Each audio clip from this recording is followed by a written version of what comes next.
भाई हमारी जो ऑडियंस है उन्हें वो बहुत पसंद है यार, हॉरर। तो अगर आप कोई केस आपके पास आया हो या आप बता रहे थे आपकी विलेज की एक स्टोरी है तो। विलेज की नहीं यार, ये एक्चुअली ना ये स्टोरी मुझे भेज गई थी और ये बहुत पहले मैं कोई बात बताओ। तुम लोग कुल देवता पता तुम लोग को क्या होता है? हाँ, कुल देवता पता है ना क्या होता है? बहुत सुना भाई हमने अपने पॉडकास्ट में, लोगों ने बताया। बेसिकली उत्तराखंड से सुना होगा तुम। हाँ। उत्तराखंड में कुल देवता बहुत मानते हैं, ठीक है। हमारा फैमिली का भी कुल देवता है। तो ये जो स्टोरी है मेरे पास, ये भी आई थी मेरे पे पौड़ी गढ़वाल से। बहुत ही ज़्यादा भगवान में विश्वास करना, कुल देवता कुल देवतियों में विश्वास करना। और बेसिकली यहाँ पे ये होता है कि अपना सब कुछ भगवान को दे देते हो। भगवान में बहुत मानते हैं, पौड़ी गढ़वाल तो बहुत ज़्यादा, ठीक है। तो ये स्टोरी थी एक फैमिली की, बहुत पुरानी स्टोरी थी, 1990s की थी। तो इसमें क्या था कि बहुत छोटा हंसता खेलता परिवार और गांव में रह रहे थे लोग। अब इस फैमिली में क्या हुआ, इनके दो बेटे हुए। पहले बेटे का नाम था सुशील और दूसरे बेटे का नाम था गगन, ठीक है। तो सुशील और गगन पैदा हुए, दोनों गांव में पले बड़े। लेकिन फिर उन्होंने सोचा कि जैसे जैसे इनकी 10th आने वाली थी तो उनके फादर ने सोचा, या फिर उन्होंने भी ये इंसिस्ट करा, दोनों बेटों ने, सुशील और गगन दोनों ने, कि यार पापा हम लोग ना वहाँ चले जाते हैं, कहाँ, बाहर पढ़ने चले जाते हैं, ठीक है। तो उनके फादर ने बोला ठीक है बाहर पढ़ने चले जाओ। तो ये लोग आए, पहले देहरादून आए थे लोग, फिर देहरादून में जमा नहीं, तो दिल्ली गए लोग। और दिल्ली जाते थे ये लोग, तो दिल्ली में पढ़ाई करने लगे 11th-12th की। अब 11th-12th की पढ़ाई करी दिल्ली में, तो फिर कॉलेज भी वहीं कर दिया उन्होंने, ठीक है।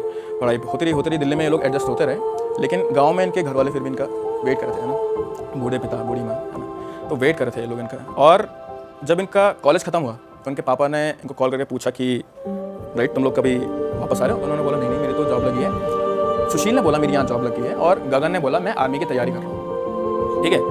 अब इनके घर में क्या था कि जो बड़ा बेटा था इनका, सुशील जो था, वो बहुत ज़्यादा फेवरेट था दोनों का, माँ बाप दोनों का फेवरेट था, लेकिन दिखाते नहीं थे ये फेवरेट है ना, ऐसा वाला। तो सुशील ने बोला फिर भी मेरी जॉब लगी है, लेकिन आप चिंता मत करो पापा, मैं घर आता रहूँगा, ठीक है। अब जिंदगी आगे बढ़ती गई, सुशील बड़ा हुआ, है ना। सुशील बड़ा हुआ, सुशील की शादी हुई, उसके बच्चे हुए। गगन भी आर्मी में लग गया था, गगन की भी शादी हुई, उसके भी बच्चे हुए। तो एक बार इनकी माओ ने इन्हें कॉल करा, मदर ने कॉल करा पौड़ी में कि कुल देवता की पूजा हो रही है, वापस आ जाओ तुम लोग, मुझे कुछ नहीं पता, ठीक है। तो लोग वापस चले गए। अब कुल देवता भी अलग अलग होते हैं, ठीक है। इन लोग का था भैरव सुना होगा आपने। भैरव में एक तो एंगर बहुत होता है, ठीक है, लेकिन वो एंगर किसी नेगेटिव चीज़ के लिए नहीं होता है, it's for a positive thing. अपने आसपास के लोगों को बचाने के लिए, एक भाई को बचाने के लिए, ऐसा टाइप का गुस्सा होता है कि भाई पे किसी ने हाथ लगा दिया तो उनका हम बदला लेंगे। तो बेसिकली प्रोटेक्शन का एक वो बोलो तुम जरिया कुल हमारे भैरव जी होते हैं, इनके भैरव जी थे, इनकी फैमिली के भैरव जी थे, ठीक है, कुल देवता। तो भैरव की पूजा हो रही थी, ये लोग गए वहाँ और पूजा करते करते लाइक उससे कुछ फील हुआ, सुशील को कुछ फील हुआ कि गगन को कुछ फील हुआ कि यार शायद मुझे वापस आ जाना चाहिए, शायद मुझे गांव में रहना चाहिए अपने घर वालों के साथ, शायद मुझे गांव में रहना चाहिए। लेकिन सुशील को ये चीज़ फील नहीं हुई, ठीक है।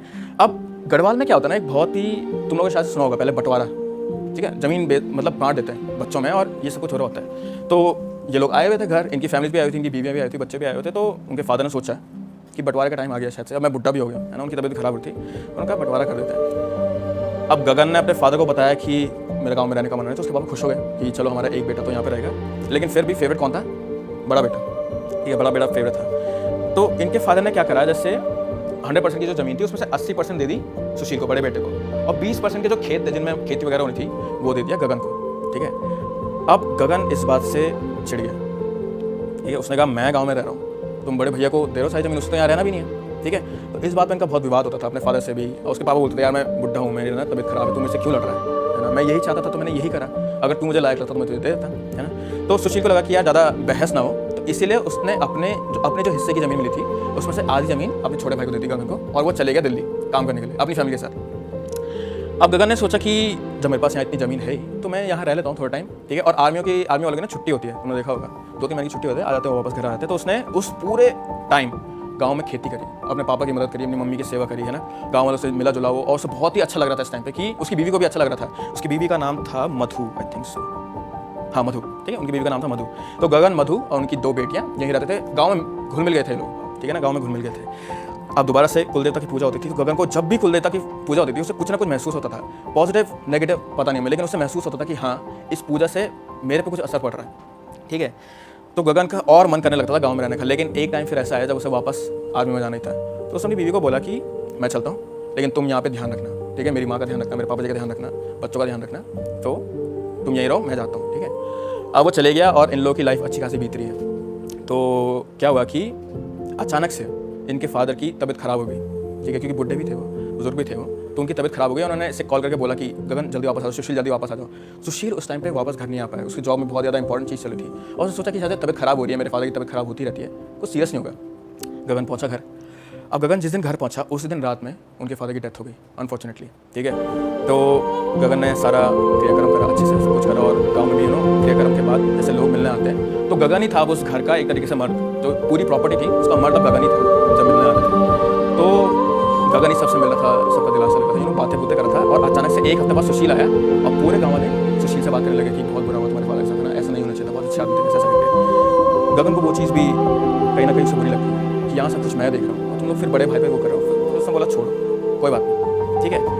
अब सुशील जब घर वापस आया तो उसने गगन से बोला कि एक काम कर, तू आर्मी का काम छोड़, है ना, माँ को भी तेरी ज़रूरत है यहाँ पे, हमारे मतलब उनका गाय भैंस भी थी, उन्होंने कहा तू छोड़ दे सब कुछ, मैं कमा लूँगा, मैं घर पैसे भेज दूँगा, तू यहीं रह, ठीक है। गगन ने भी पहले सोचा फिर उसने कहा ठीक है मैं यहीं रहता हूँ। अब उसकी ज़िंदगी पूरी हो गई थी गाँव की, गगन पूरा गाँव में रहता था। तो गाँव के जैसे होता ना कि खेत वगैरह मतलब खेती बाड़ी करना, ये सारी चीज़ें करना, वैसे काम करता था।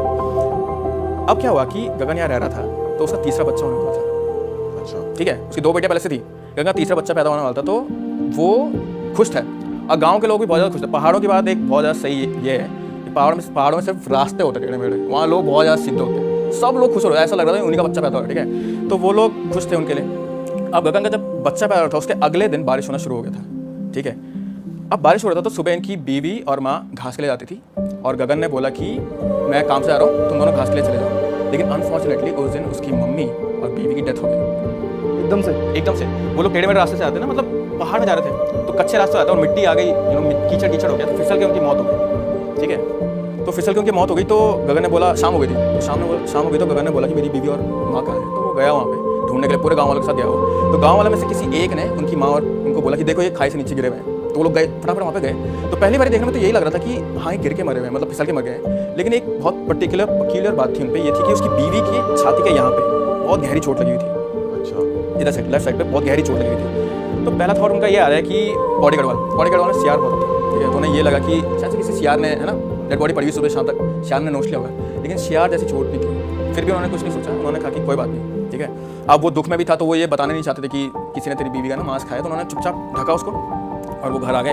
फिर इसने क्रियाक्रम करा। अब गगन का ये हो गया था कि पापा तो मर गए थे, भाई बाहर है ना, मम्मी भी मर गई, बीवी भी मर गई, सिर्फ 2 बच्चे थे उसके पास। तो वो अपना ज़्यादा टाइम बच्चों को दे रहा था। लेकिन धीरे धीरे ना उसको गुस्सा सा आने लग गया था अपनी बेटियों से, ठीक है। छोटी छोटी बात पे डांट देता था उससे वो। तो एक दिन अचानक क्या हुआ, गगन की जो बड़ी बेटी थी वो रात में सो रही थी, वो और उसकी छोटी बहन साथ में सोते थे, वो रात में चिल्लाने लग गई, ठीक है। वो नाम लेने लगी, अलग अलग नाम लेने लगी और कुल देवता का भी नाम लिया उन्होंने, भैरव का भी नाम लिया। भैरव का नाम लिया, वो सीधा उठी। अब गगन को लगा यार तो रात में चिल्ला रही है, उसको मारा, ठीक है। तो वहाँ से उसने अपनी बेटियों को मारना शुरू कर दिया था। और जितना दिन वो उसे मारता गया उसकी बेटी और भी ज़्यादा पागल टाइप की हो रही थी एक तरीके से, ठीक है। अलग अलग नाम लेती थी वो, अलग अलग नाम लेती थी, कभी अपनी माँ का नाम लेती, कभी कुल देवताओं का नाम लेती, ठीक है। तो गगन को समझ नहीं आ रहा था क्या हो रहा है और वो गुस्सा करने लगा था अपनी बेटियों से। अब एक दिन जब वो उठा तो अपनी बेटियों के पास गया तो उसने देखा कि सेम एग्जैक्ट स्पॉट पे जहाँ पर उसकी बीवी की चोट लगी थी वहीं पे उसकी बड़ी बेटी की भी चोट लगी है, एग्जैक्टली वैसी ही चोट, एग्जैक्टली उसी स्पॉट पे।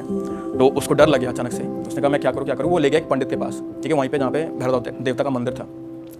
तो वहाँ पे ले गया तो पंडित ने बोला कि पहले हम इसका झाड़ फूक करते हैं, क्योंकि एग्जैक्टली उन्हें भी क्या होता है ये चीज़ समझ नहीं आता। उन्होंने कहा पहले झाड़ फूक करते हैं, पूजा करते हैं, फिर देखते हैं कि आगे क्या होता है ना। अब अगेन भैरव जी तो अगर जैसे कुछ हो जाए, किसी पे अपने पे चोट लग जाए तो बहुत ज़्यादा क्रोधित हो जाते हैं, है ना। तो जब ये सब कुछ हो रहा था तो बच्ची चिल्लाने लग गई थी और ऑलमोस्ट ऐसा लग रहा था कि उसके अंदर भैरव जी की शक्ति आ गई, जैसे भैरव जी प्रकट हो गए उसके अंदर, ठीक है। वो चिल्ला रही थी और उसने एकदम से रुक के अपने पिता की साइड देखा, अपने फादर की साइड देखा, गगन की साइड देखा, ठीक है।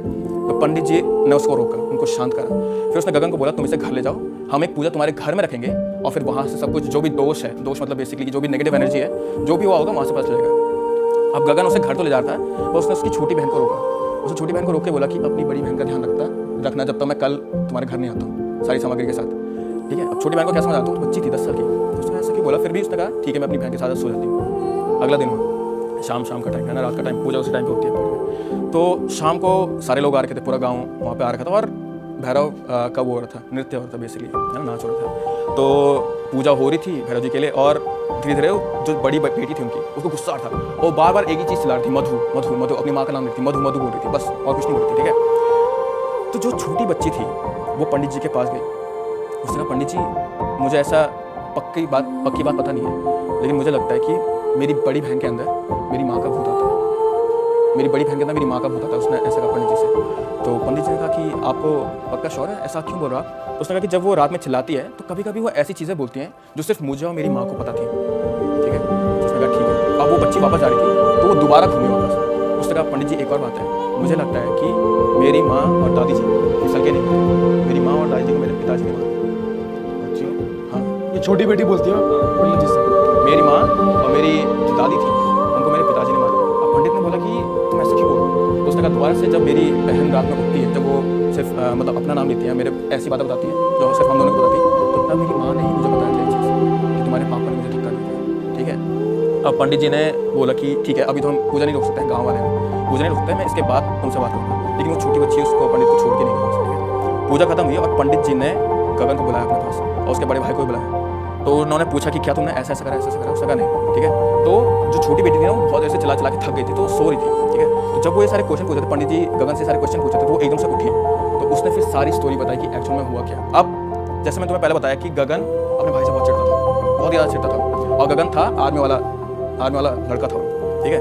तो गगन को हमेशा से एक लड़का चाहिए था जिसे वो मतलब अपने तौर तरीके सिखा सके, है ना, आर्मी में भेज सके, मर्द टाइप को बना सके, ऐसा टाइप का उससे एक लड़का चाहिए था।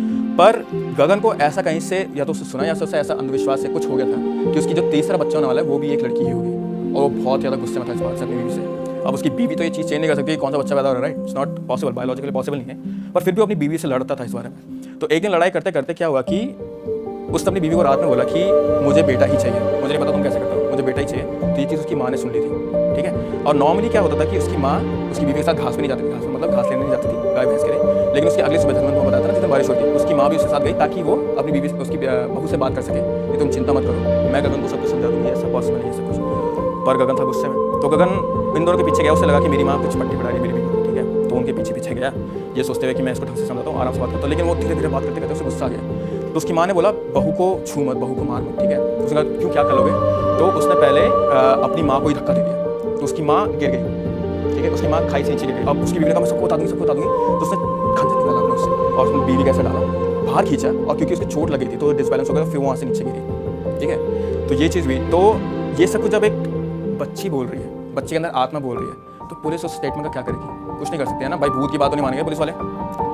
तो बच्ची ने बोला नहीं, भैरव की कसम, मैं भैरव की कसम खा रही हूँ, मैं झूठ नहीं बोल रही, सच में यही होता और मैं तुम्हारी बीवी ही बोल रही हूँ, ठीक है। उसकी आवाज़ भी चेंज हो गई थी, पर फिर भी पुलिस वालों को बुलाया गया था यहाँ पे। अब इसके बाद अब पुलिस वाले दोबारा वही चीज़, हम भूत की बात तो मान नहीं सकते, लेकिन फिर उन्होंने कहा कि हाँ वो जो चोट थी वो सच में किसी सियार या फिर किसी कुत्ते के काटने की नहीं लग रही थी मुझे, वो किसी चाकू की लग रही थी। तो इस बेसिस पे उन्होंने गगन को अरेस्ट तो नहीं कर सकते थे वो लोग, और उन्होंने उसे पकड़ के रखा वहाँ कस्टडी में, हाँ कस्टडी में रखा।